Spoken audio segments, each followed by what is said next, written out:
it's fucking hot out there.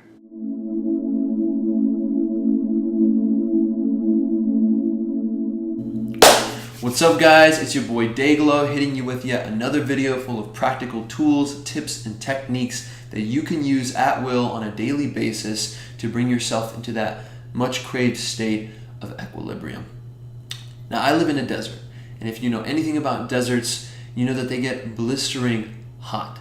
And today is no exception. It's about 102 out there, I believe, is what the forecast said today. It certainly feels that way. And I feel like today is a perfect day to break down some practical breath work that you can use to cool off.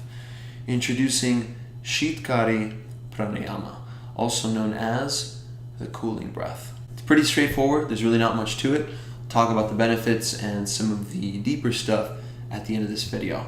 So let's jump right into it. So as always with pranayama, you want to start by sitting tall in an upright position so that the lungs can open up and there's structure in the low body, supporting the lungs, supporting the respiration. So the idea here is breathing with the mouth open. Now this one's a little different. In this pranayama, most pranayamas you generally want to breathe with the mouth closed. This one we're going to breathe with the mouth open. And the idea here is by breathing with the mouth open, the air that you suck in will pass through and come in contact with the saliva-coated membranes of the mouth and passing through the tongue and the teeth, which in turn will help to cool down the body. Right? And this is really, really useful. It actually really works very quickly and very, very effectively. You're going to start with the teeth together, separating the lips. As far as the tongue, some people like to put it up into the soft palate. I personally like to just let the tongue float. By doing so, I feel like more of the tongue gets this kind of breeze of air, which for me feels like it has a greater cooling effect on the body. We're going to inhale slowly and deeply suck in air for about 4 to 6 seconds. On the inhale, or on the peak of the inhale, you're going to hold the breath, slowly bring the chin to the throat, slowly lift, and then exhale through the nose. Right, so we'll try this a few times together.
Just sit with that for a minute.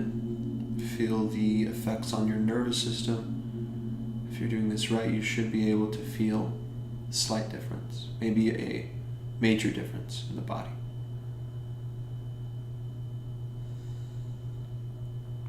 Good job. According to the literature, about 15 to 20 breaths should be enough to create a long-lasting effect.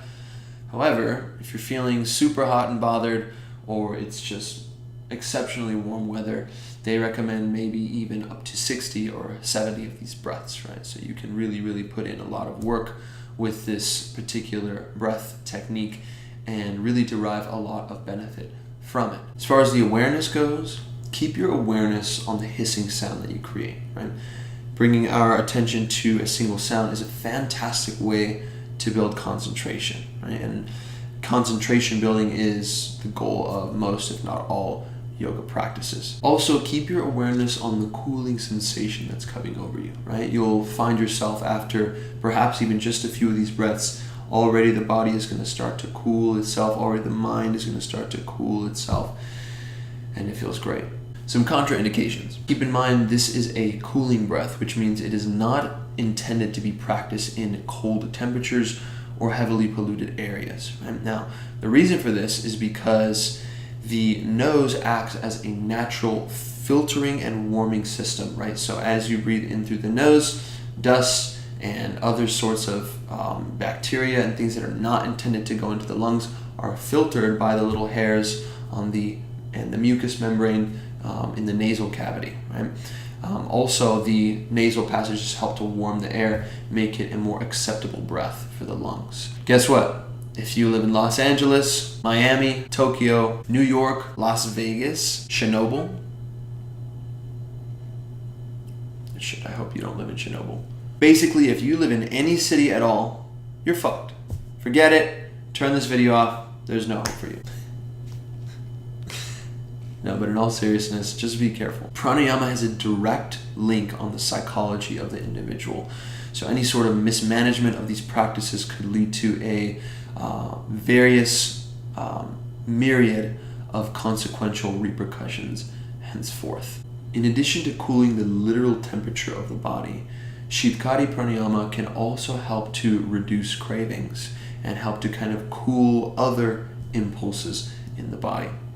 Breathing this way affects and hits certain nerve centers in the brain that are associated with cravings. According to the literature, the most common ones are the ones associated with hunger, thirst, and even sexual cravings. Sheetkari pranayama can also help to really soothe overstimulation of the mind. So for instance, too much Instagramming, too much Facebooking, too much computer time, too much TV time causes a lot of chaos inside the mind. And you can feel it, right? When you're on your phone too long, you feel kind of gross, right? You feel kind of sluggish, you feel kind of spacey and kind of wigged out. So this is a really, really good breath to kind of counteract all those negative consequences that we get from our tech-filled lives nowadays. This breath can also help to relax your muscles, promote a really healthy flow of prana through the body, and just give an overall sense of tranquility and satisfaction. So as you can see, there are lots of other reasons to perform this breath other than just to cool your literal temperature down. So next time you're feeling some really intense food cravings or your mind is feeling kind of wigged out, try this breath out. I think you'll really be pleased with its effects. Till next time, it's your boy Dayglow signing out. Thank you for tuning in, and I'll see you next time.